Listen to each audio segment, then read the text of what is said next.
Good afternoon. Myself Hari from Team Data Dolphins.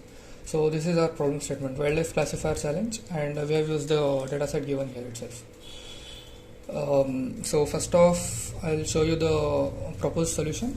So we'll be first extracting, we'll be cropping the images, cropping the wildlife animals images, and then converting them into embeddings, and then store the embeddings inside a vector database, and then build a classification model based on which the prediction is detected. So this has more benefits compared to the fine-tuning of pre-trained models.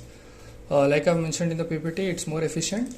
It can store, get back to me. It can store and retrieve information much faster, and scalability.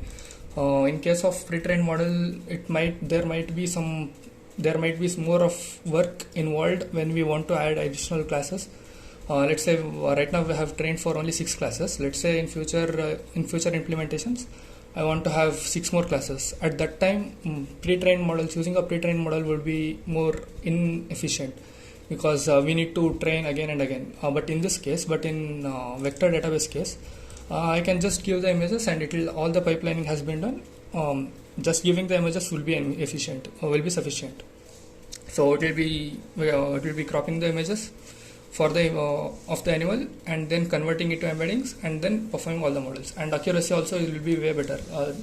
Unlike pre-trained model, this won't have the issue of overfitting if there is a more data set. But better the data and more the data, more accurate will be the results.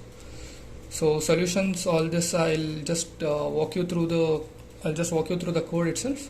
So first off, I need to crop the images. This is the given data set of the foxes and animals. Like you can see, it's not just the fox. If I give the entire image itself as embeddings, it will even consider the background itself. Even the background will be considered for embeddings, and it will be less accurate. So what we can do is we can just crop the images.